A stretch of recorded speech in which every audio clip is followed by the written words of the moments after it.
Welcome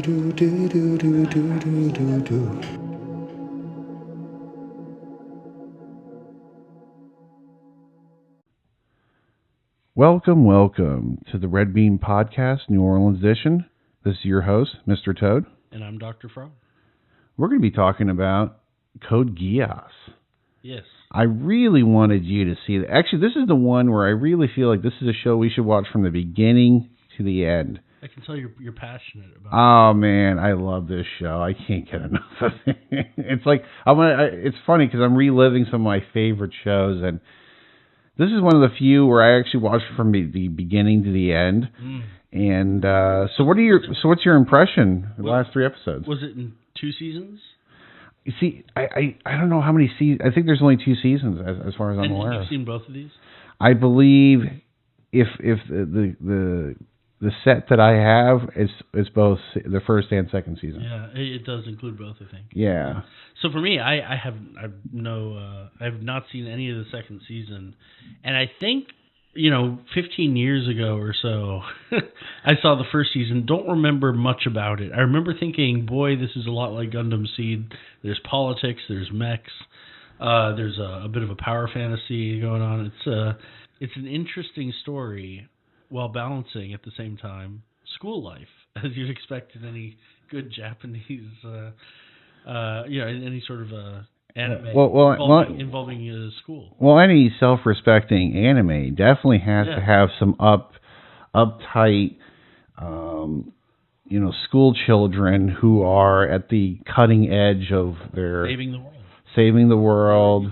Exactly. That was wonderful. So what the story really revolves around is this young man called Lelouch. What are your thoughts about Lelouch? I don't know, kind of dark. He kind of reminds me of Kirito, but he's definitely a lot more confident in what needs to happen. He seems to be thrown in the middle of this occupation of Britannia, coming from the west or the east. I forget which one they described. So the plot of this story is that you have this nation called Britannia, which is basically if North America, South America all became one nation, and it's called Britannia. Oh, yeah. I mean, that's basically what happened. They took over the planet, or basically that whole area in that particular part of the world. So they're occupying Japan. There seem to be different areas in this dystopia. See, they don't call it Japan, though. Remember? What do they call it? Oh. Section 11. There are different sections. Is it all Section 11? It's all 11. They don't even call it Japan. You can't call it Japan. No, what I mean is 11 refers to the area on the planet where they're calling it that area. So it isn't there's like 20 different sections of what used to be.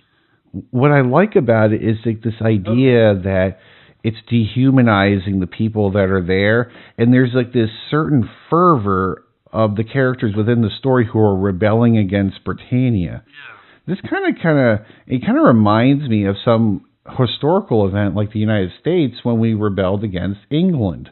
It kind of has that feel to me for some reason. It's a revolutionary story, I think. Yeah. I think there's this idea that you have people in Britannia who are just like, hey, we can rule the world because might makes right. And you have someone who's saying, hey, people should respect other people's cultures for what they are. So the only pushback I'd give is there seemed to be a large mix of both Great Britannians and, should I say Japanese for the previous one? You can go for it. Yeah, and I'll allow it. Well, I want to make sure that in the story that's what they call it. They didn't call it something ridiculous in the story, like not non-Great Britannia. I also feel like... But go ahead. The point that I was going to make, though, is that it dealt with the point you're making earlier, comparing it to the American Revolution. And I think in the American Revolution, the colonists weren't... I don't think it was a 50-50 mix between actual English citizens and colonists in the colonies. I don't think it was a 50-50 mix. I think most in the colonies were colonists, even if you were a Tory or a British supporter. It didn't, but you were like living there, right? I think the people living there were colonists rather than English. I think a lot of them would consider themselves English, Well, yes, but in becoming colonists, I think Well, and you're right. Maybe they did still identify a single priority, but the point is, it seemed like such a long trip that the settlers were. But what I think, the reason I keep coming back to this idea is that as we watched on the first episode, I looked at you and said, the first episode, we already have a war crime. Sure. Well, I mean, sure. I mean, there was a lot of dead people. I mean, we're not going to ruin the thing for you guys. A spoiler, but a lot. But let's just say there's a lot of bloodshed on both sides. I like also that they've embedded actors in each of the factions who are at least empathetic and sympathetic to the other side.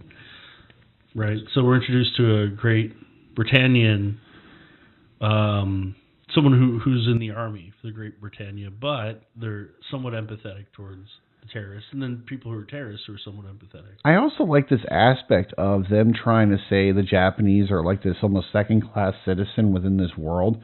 I mean, they called them 11s for a while. Did you notice that? They're like, oh, he's an 11. Yeah, I missed that. Calling him 11. 11. It actually reminded me of World War II a little bit. You saw different identifications for whether you're Japanese. He had a Star of David on his uniform. So I think they were kind of pointing at this idea that these people are victimized, or they're a second-class citizen, or they don't have the same rights as someone from Britannia. Interesting, yeah. You know, so I think there's a certain level of mild racism in the background, or elitism. Mm-hmm. And one of the things I like about Lelouch is that he has this connection to Britannia, but he also has a sympathy for the Japanese or the 11s plight. And I think that shows that a connection. But not only that, but one of the things that also gets me with Lelouch is that, and we're not going to get into all the details because it's a pretty deep show, but the idea is that, one, he has this power, but two, I think his most powerful power, if he had one, is his strategic mind. The way he can anticipate his enemy's movements before the enemy even makes those moves. And they reference a lot of chess playing. One of the things I've always been told is if you want to be an excellent chess player, you have to imagine all the possible moves that your opponent will make. So if I step in there, you certainly do that, but I think that as someone who had participated in nationally rated, well... Go for it. Yeah, go for it. As someone who, competed at the state and national level for about 6 or 7 years in chess, it isn't about envisioning all possibilities. This is where people, in some ways, overestimate capabilities of, what am I going to call this? Future possibilities imagining, right? So if you move here, then they move there, then they move there, right? Boris Spassky, of course, faced the Russian, chess player who faced, Bobby Fischer back in 1975 or 1976's World Championship. Supposedly, he could look 7 moves into the future, right, is what people estimated. But, well, yeah, if you move here, you move here. But I think what happens if you're actually a good player is there's usually 2 or 3 good moves or so, options. You want to narrow down the possible options that your opponent's going to move. So then you can predict, okay, of these branching 1 or 2 options in response, what's going to happen there. But it is not all possibilities. You quickly narrow it down to... yeah, I see 2 or 3 good moves, and I see 2 or 3 good responses for those moves, and now you're only really evaluating, 9 possibilities or something, So instead of like 18 and maybe 5 of them is like a grade A move, and then the rest of them are like D moves. If you're evaluating which move should I do, and you say, okay, I have 3 moves, and then there's, let's say, 2 responses for each of those, you're really looking at, mentally jumping through, okay, I'm going to look down 6 paths of what could result from the combination, right? Yeah. But it's not something like a quadrillion possibilities that you're, or it isn't an infinite number of game possibilities you're calculating. You're only calculating the ones that make reasonable sense. But with that in mind, to bring it back to Lelouch, of course, you're right. The imagery of him twirling the king, as he's deciding and looking at the radars and giving out leadership commands. In one of the scenes, I believe in episode 2, there's a lot of imagery there to chess, making a strategic plan. How do you win? He uses the language a lot. You want to win. I want to win. Which I'm wondering, because we're only through 3 episodes or so, and again, I'm newer to the series. Sure. I'm wondering if that dialogue is going to change with more war experience. Exactly, and then you see fatalities and people dying and stuff. How do you respond? Winning or having the sort of future.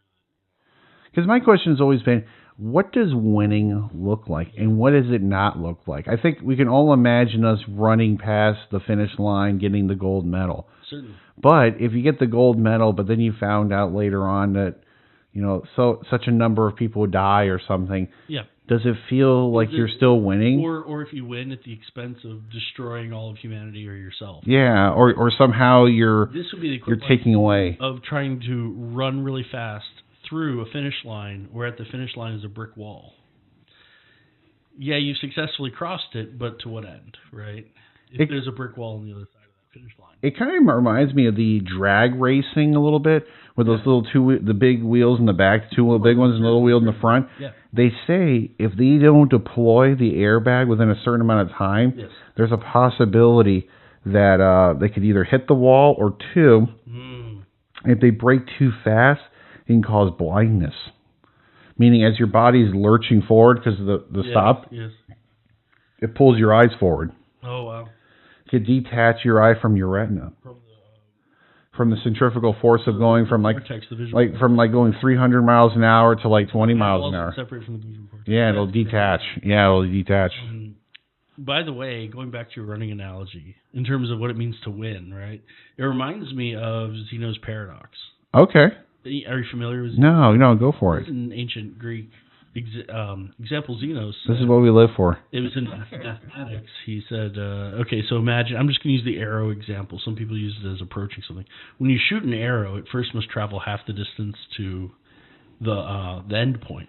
Sure. Right? And that takes up a certain amount of time. But then it has to travel another half distance to the end point from there. And that takes up a certain amount of time. And then it has to take another half distance from that point to the end point, right? And the idea is that if you can carve it into an infinite number of halves, and each of those halves takes a certain amount of time, then why would how can the arrow ever arrive at the destination point? Because it would take an infinite amount of time, so to speak. Time and place where it's going, It would take it, and even though if you do mathematically, it's definitely an asymptote, but it approaches something like 2 or like 3 or something. But the point is, it would infinitely take that time. You could always divide it by 2 and take more time. And so how can you ever arrive at that success or goal? Here's going back to your crossing the finish line analogy. I was talking with a professor at UC Davis, University of California, Davis, mathematician who was traveling for a conference, and he was talking about supertasks and the use of supertasks, which are these similar to the Zeno's paradox and regression. For him, it was just about tasks. Yeah.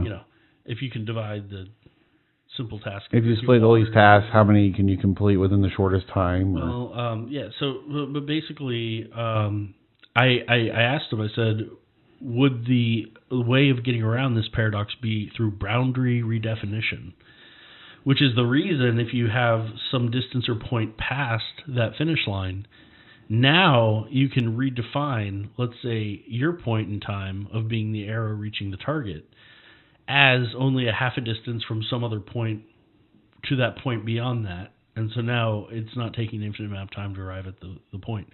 In some ways, the arrow, the only reason it can arrive at the point where it's shooting through is because it can kind of penetrate it and go through it as it reaches it. So it goes through it so it goes a little bit further. So in some sense, if a point is dimensionless, if there's a dimensionless plane that something cannot pass through, then it can never in some sense reach that dimensionless point. Similarly, with your running analogy, the only reason you can reach that point is because you're crossing past it, right? Whereas again, if there's that brick wall you're running into, you wouldn't be able to. But you're using it as an analogy for something in Lelouch. Yeah. One of the things I do like about Lelouch, just as you were talking about timing, yes, doesn't Lelouch have perfect timing? If you watch this show, you're going to love it. The pacing of the dialogue is fantastic. It's interesting. I love that he pre-plans things because he's already like, I know this person doesn't like me, but how do I convince them not to hurt me, but then turn it around on them? And also, he doesn't show his face. I know, so there's a lot of ambiguity of who is Lelouch. Maybe he's a figment of someone's imagination. Only a few survivors remembers his face. or his name. That's interesting. By the way, I just wanted to track back. When we were talking about crossing that finish line and success, we were relating it to Lelouch's vocabulary around winning. Yeah. And the idea of how are we measuring success, right? Is it successful if you can't go past that finish line? Or if you just run to a straight wall, is it success? Because you've reached the finish line, but there's nothing beyond. Then it's kind of pointless to get to that finish line. Well, if there's nothing there. What I mean is this story, even though I don't really like the political aspect of it, similar to Gundam Seed or some other focuses that you have to remember a lot of like leaders and royalty and stuff.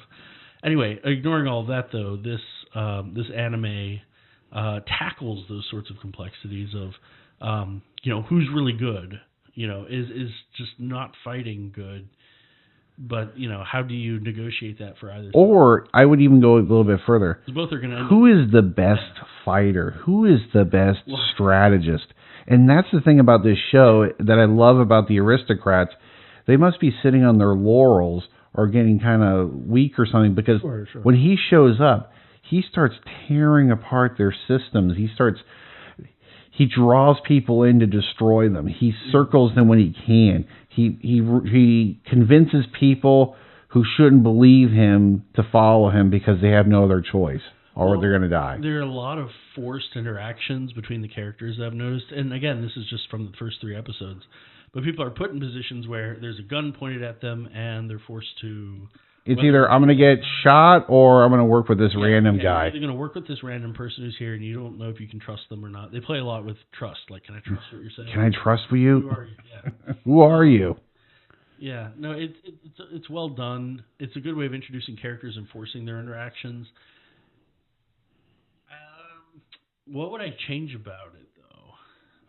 Do you think the pacing is too fast, or do you think... Pacing is okay. I think it slows down later when they focus on a lot of high school stuff. And it's good, but it's not a slice of life. They included so many of those elements of slice of life in there. I think it's to humanize the characters. Yeah. So, Lelouch, for example, has a disabled sister. Yeah.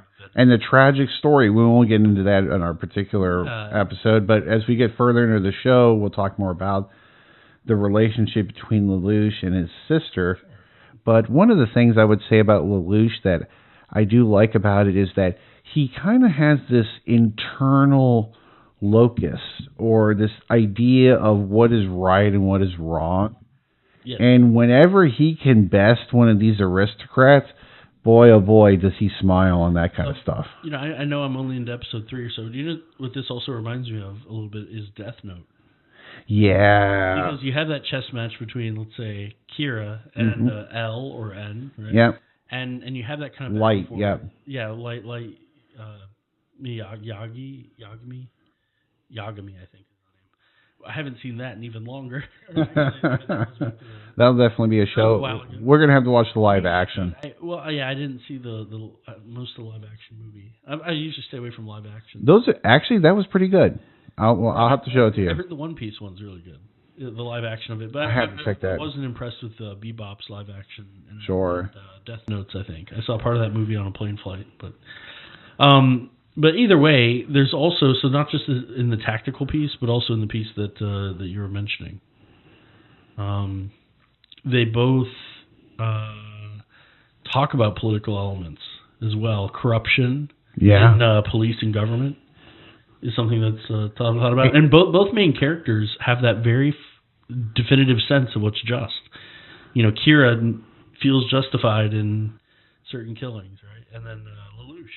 I like this idea that you have Lelouch and you have Sakurro. Sakurro? Oh, yeah, sure. I just want to make sure I said his name. Childhood friend. He's a childhood friend. And what I like about it is you have these two friends that, just like you were saying, Lelouch has his sense of justice and he has his own definition. And they're at conflict with one another, but they're friends. Or they know each other. And one of the things I love about a good story is you have conflict. You have a conflict between this person's ideas and this other person's ideas, and they're going to clash together. And you're going to have this who is right, who is wrong. And maybe there's something kind of in between those two that we can all agree to saying, hey, that's a good idea, but maybe this person's extreme and this other extreme. Those are the areas maybe we should maybe mitigate from. Yeah, certainly. I 100% agree with you. Yeah, the whole childhood friend thing, we've already seen them in the first 3 episodes be at conflict several times. I love interesting. This. It reminds me of a scenario if you're fighting a war and a friend of yours is on the other side. You know, if you've seen Band of Brothers, for example. Yes, of course. There's that one where someone says, wait, you grew up in my town. We went to the same high school. What did you do? And he said, well, I'm here fighting the war. I answered the call on the other side. So, but yeah, there's a little bit of that, which side are you on? I don't know. I'm only 3 episodes in. Yep, and we're gonna continue watching more episodes, and we'll keep putting out new episodes on our review of Code Geass, Lelouch the Rebellion. So Lelouch the Rebellion. These words are starting to make sense since I've seen a few episodes. Yeah, and I like this idea of, as we go further into this show and our audience gets to listen to us, we get to kind of hash out this idea of what motivates people to fight. What motivates people to kind of keep the status quo? Sometimes we have to hide ourselves to protect other people. And I think these are going to be elements that we're going to go, as we go further into the show, we're going to be exploring. What does it mean to sacrifice? And when I mean sacrifice, does this mean I have to sacrifice my happiness to live maybe a life that's not something I would want to be, but I know if I live this life, other people benefit from that. Yeah, maybe. So overall, I give this show so far, I give this a 9.5 out of a 10. Really? I'm going to give it a 7.5. Okay. Yeah. That's fine. But it's because of the good fighting scene. That's right. And otherwise it'd be at 7 or below. If it was just political for the first 3 episodes, I was only hooked by episode 2, really. Sure. The first one was a little bit of character development. The third one was politics. It was the second one that had all the fighting. What I like about it is the first episode, just like when I looked at you, I was like, there's already a war crime. Well, yes. Because it needs to grab you. I think any anime, any type of show, or any type of entertainment, if it doesn't grab you within the first 5 to 10 minutes, I mean, unless you're Stephen King, you really you have to draw the crowd in. You have to get people excited or shock them. This came out in the late 2000s, right? Yeah. 2007 or so. Maybe it's that there's such a lenience on what's shocking. Yeah. I mean, Walking Dead came out in 2008, but even more with anime, you have shows around this time like Higurashi and even more modern shows that shock like Goblin Slayer. But these are just examples of maybe I'm more desensitized to the similarly to someone who watches Evangelion. Yeah. Definitely. Seeing a cybernetic mech's arm ripped off where the pilot feels the pain. Sure. Might not be as shocking to someone who's used to seeing, Yeah. these other. When I say shocking, I also, not just that it's grotesque, but I like this idea that you get this world building and you're thrust into a world where you have to think on your feet. And if you're not 3 or 4 steps ahead, you're going to end up, Yeah, there's a lot of trust, and who do you trust, and undercover. Don't tell them what you really think about the situation. Who do you give information to? The other element that I love. You know what? This is how good the show is. We went an entire review, and I think we were just about to wrap up, which is why I'm throwing this in at the end. And we didn't even talk about the main power point.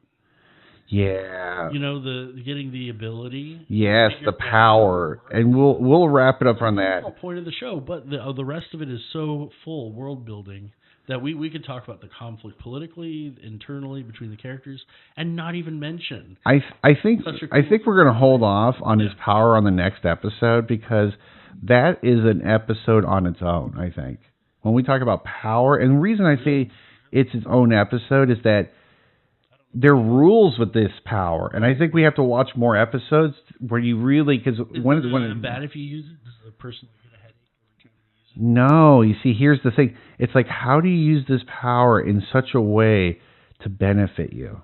You don't have to roll a d20 to find out the debuff. That's right. I think this is an instant a high roll whenever he uses his power. Well, there you go. Yeah, no, it's interesting. And the last element I would probably say in the show that I do really like a lot is this this element of lack of transparency or hiding your face. This whole idea of not being visible, but yet people trusting you. Well, yeah. Oh, yeah, because if you think of it in episode 2, from the Terminator perspective, they just heard disembodied voices on the radio. Yeah. Basically say, this is what we're going to do, here's where they're coming from. And you're taking marching orders from me. And you're like, who's he? Or who are you? You're like, I'll tell you later. If you want to survive, you have to listen to me. It kind of reminds me of the Terminator in some ways. It's like, come with me if you want to live, kind of moment. Like, you're kind of like, who are you? I guess I have to come along with you. Or the first one when they had to trust Kyle Reese, who's like, no, I'm from the future. And you just have to be like, okay, or else. But if you don't listen to me, there's this person coming around here, and it's not going to be really good when they come by here. It's going to be real, it's going to be a sad event. It's tough to trust people like that. But I feel like it's like you trust them by fire kind of thing. Yeah. And then as time goes on, maybe after the fire is gone, hopefully that person is as kind. At first I thought that Lelouch might have been just charitable in helping out. But now it does seem to be somewhat of a selfish motive. But it makes me wonder, in that kind of symbiotic relationship, what his benefit is, right? So I see that their benefit in surviving and fighting back. I'm wondering his motivation. Yeah, what's his purpose? Yeah, not every high school kid's going down to the war zone to try to play chess and defeat the Empire. The tier Empire. And I know at the beginning there's like, okay, I think there's some relatives that died and stuff like that. Yeah. But is it really that? And it might be. It might be. It might just be that, and they say, hey, it has enough motivation. Or is there something else that they're not showing yet? We'll go more into that in the next review of this show. But so far, I give this a 9.5, and you said? I said 7.5. 7.5? That's solid in my book. Excellent. So I encourage people to check out the show. If not, we'll keep talking about it. Yeah. I'm your host, Mr. Toad. And I'm Dr. Frog. Well, we'll wrap it up on here, and we'll see you soon. Take care.